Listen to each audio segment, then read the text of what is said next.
This landscape, these vast vistas of emerald pools, turquoise seas, and vibrant golden green shallows, are only seen one place on Earth. In this prehistoric landscape, human history spans over 2,000 years, from the nomadic Calusa to the modern settler. This is America's Everglades.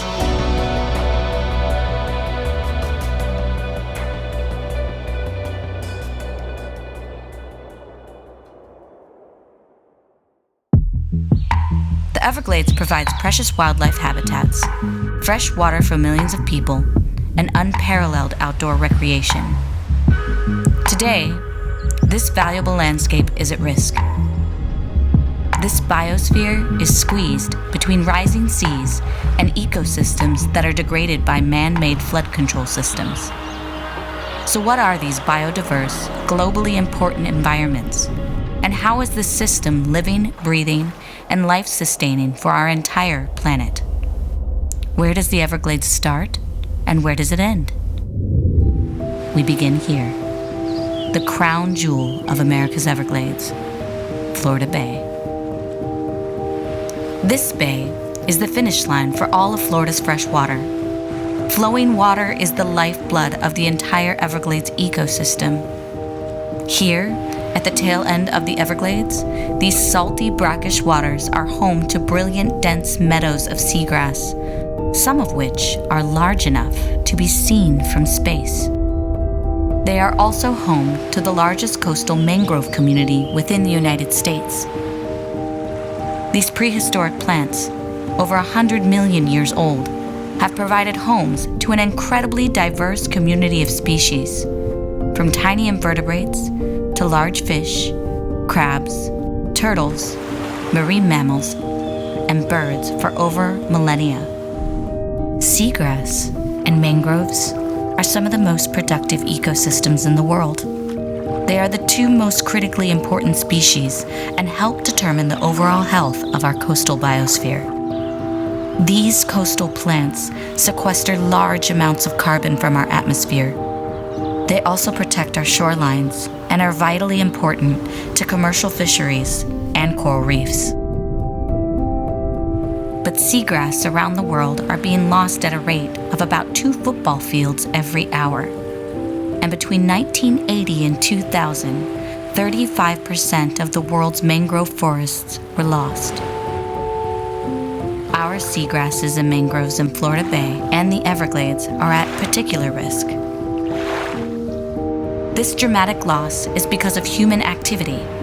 Where is it coming from, and how is it remedied? Surprisingly, the answer lies hundreds of miles away. It starts with a single drop of water.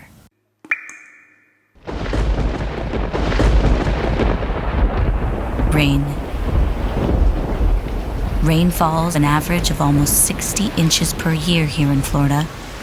This water recharges one of the most productive aquifers in the world, an aquifer system covering over 100,000 square miles and the entire state of Florida. Underground, with over 8 billion gallons of water, pressure builds and begins to flow upward to Florida's natural springs each day. The runoff from these springs, along with excess rainwater, evaporates or runs off into surface waters, like lakes, rivers, and streams. These bodies of water are what make up the headwaters of America's Everglades, starting with the unassuming Shingle Creek.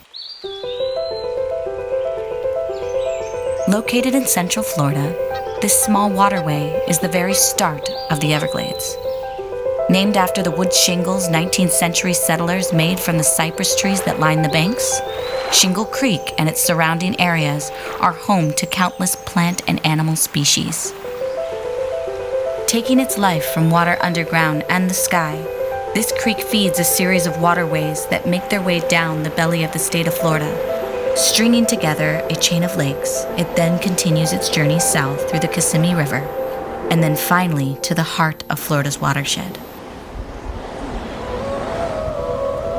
Standing on the banks of this massive lake and looking out, you would think you've hit the coastline.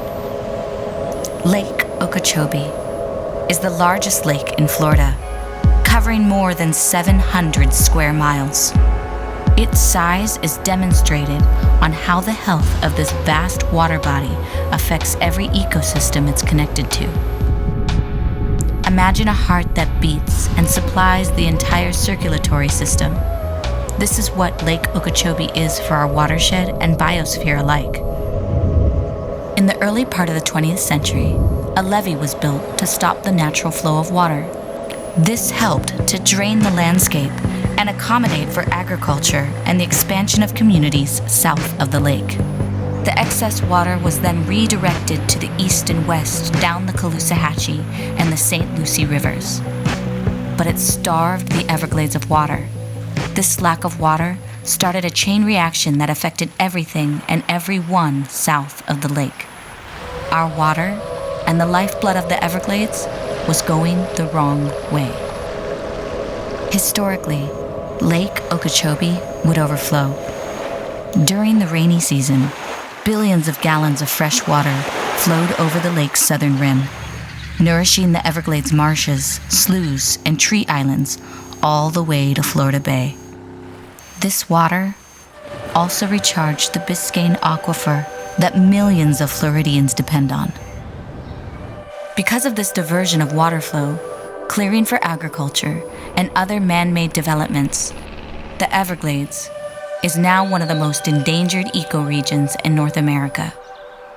For more than half a century, man-made pollution, such as excess phosphorus from fertilizers, agriculture, and land development, has degraded water quality in our lakes, waterways, and along our coastlines. This water pollution is now fueling the overgrowth of algae that threatens our environment, our health, and our economy. In the Everglades, this pollution is altering the food web and transforming the native habitats. It is estimated that over 50% of the Everglades has been lost, and much of what remains is threatened by pollution, lack of fresh water, and now sea level rise. But work has started to fix this problem. A reservoir south of the lake will be constructed. From there, the water will be sent down through the Everglades following the historic path it once took. But there's another obstacle, a road that defines the northern boundary of Everglades National Park. Tamiami Trail was built in 1928 to connect two emerging Florida cities, Tampa and Miami. While this road aided in the development of Florida, it quite literally cut South Florida from its natural water source. This led to dramatic changes in the ecosystem all the way to Florida Bay. The solution? Surprisingly simple. Raise the road and let the water through. A series of 3 bridges were constructed along a 10-mile span of Tamiami Trail so that the water could flow into the park.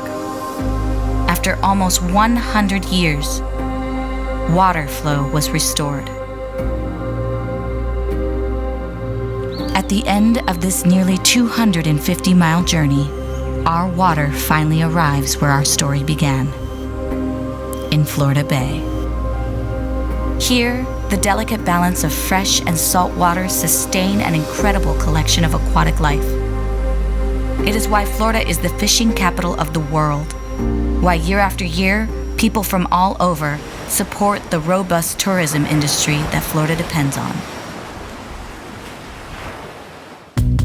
This journey of water illustrates the importance and connectivity water has here in Florida. These bountiful systems of streams, aquifers, lakes, estuaries, and springs feed the widest river in the world, our river of grass, our Everglades.